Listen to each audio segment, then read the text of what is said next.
بسم اللہ الرحمن الرحیم۔ محترم حضرات، آج کے لوگ اور آج کے مسلمان زکوٰۃ میں بڑی لاپرواہی برتتے ہیں اور زکوٰۃ ادا کرنے سے کیا ہے کترا جاتے ہیں اور اپنے لیے کیا ہے راستے نکالنے کی کوشش کرتے رہتے ہیں اور راستے نکالتے ہیں۔ حالانکہ زکوٰۃ اللہ کا بڑا حکم ہے، نماز کے بعد زکوٰۃ کا حکم آتا ہے۔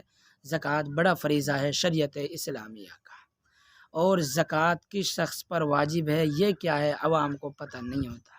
بیچارے سیدھے سادے لوگ ہوتے ہیں مسلمان، علم کم ہوتا ہے مسلمانوں کے پاس، شریعت کم پڑھاتے ہیں اپنے بچوں کو، نہ خود پڑھے ہیں نہ اپنے بچوں کو پڑھاتے ہیں، دنیاوی تعلیم دلاتے ہیں، جس کی وجہ سے یہی معلوم نہیں کہ ہم پر زکوٰۃ ہے یا نہیں۔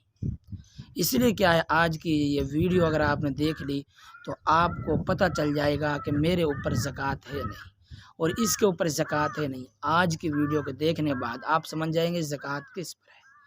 دیکھو، زکوٰۃ کے جس پر زکوٰۃ فرض ہے نا اس کے اندر 7 شرط پائی جانی ضروری ہے، یعنی 7 چیز جس آدمی کے اندر پائی جا رہی ہیں، 7 شرائط جس آدمی کے اندر پائی جا رہی ہیں تو اس پر زکوٰۃ ہے۔ اگر 7 میں سے ایک بھی نہیں ہے تو زکوٰۃ فرض نہیں ہے۔ اب سن لیں اس کو، بہت سے لوگوں پر زکوٰۃ نہیں ہے، وہ یہ سمجھتے ہیں زکوٰۃ ہے، بیچارے وہ بھی سن لیں زکوٰۃ ہے نہیں ہے، وہ سمجھتے ہیں ہمارے پر زکوٰۃ ہے، بہت سے پر زکوٰۃ ہے لیکن وہ سمجھتے ہیں زکوٰۃ نہیں ہے، تو وہ بھی سن لیں۔ 7 شرط ہیں تو آپ زکوٰۃ دیں گے، 7 شرط نہیں ہے تو زکوٰۃ آپ پر فرض نہیں۔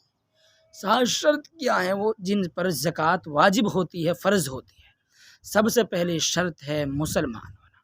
اب کوئی شخص مسلمان ہی نہیں ہے، کافر ہے، تو اس پر زکوٰۃ کہاں سے فرض ہوگی جب وہ اللہ کو ماننے والا نہیں ہے، تو اس پر زکوٰۃ کیا ہے فرض نہیں ہے۔ دوسری شرط ہے عاقل ہونا، عقل مند ہونا۔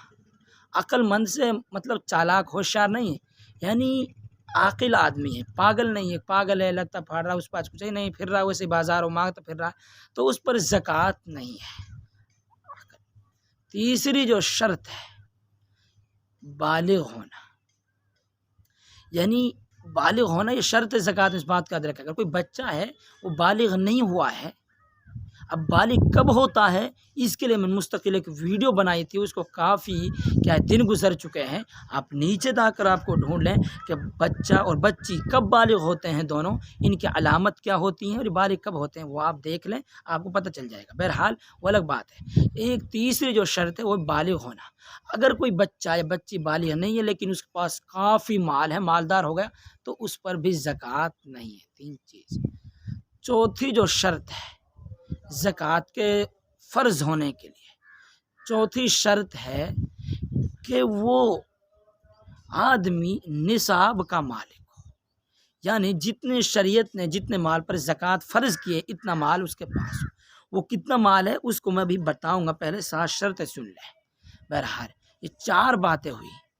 5ویں جو بات ہے جس پر زکوٰۃ فرض ہے وہ ہے کہ وہ مال ضرورت اصلیہ سے زائد بھی ہو، ضرورت اصلیہ سے زائد ہو، الگ ہو، ضروری چیز ہے، کوئی ضرورت میں استعمال کریں، اپنا مکان ہے جس میں رہ رہے تو اس پر زکوٰۃ نہیں ہے۔ چھٹی جو شرط ہے، جو چیز ضروری ہے زکوٰۃ کے فرض ہونے کے لیے، وہ ہے کہ اس مال پر سال گزر جائے۔ سال نہیں گزری ہے تو زکوٰۃ فرض نہیں ہوتی، سال کے گزرنے کے بعد ہوتی ہے۔ جب سال گزر گیا پھر زکوٰۃ کیا ہے فرض ہوتی ہے۔ یہ 6 شرطیں ہیں۔ 7ویں جو شرط ہے نا وہ آج کے زمانے میں نہیں پائی جاتی لیکن بتانی ضروری ہے۔ 7ویں شرط یہ ہے کہ آدمی کا آزاد ہونا، غلام نہ ہو، لیکن آج یہ رواج نہیں غلامی کا، اس لیے کہ آج یہ شرط نہیں ہے۔ تو 6 چیزیں جس آدمی کے اندر پائی جائیں گی اور بھی کیا ہے 7 آزاد ہونا، تو اس پر کیا ہے زکوٰۃ فرض ہوگی۔ تو زکوٰۃ کس کے فرض ہے؟ جس آدمی کے اندر 7 شرطیں پائی جائیں اس پر زکوٰۃ فرض ہے۔ مسلمان ہو، عاقل ہو، بالغ ہو، آزاد ہو، اور کیا ہے مال نصاب کا مالک ہو، اور وہ مال ضرورت اصلیہ سے زائد ہو، اور کیا ہے سال اس پر گزر جائے، تو 7 شرط پائی گئی تو زکوٰۃ اس پر فرض ہو جائے گی۔ تو اس بندے پر زکوٰۃ فرض ہے۔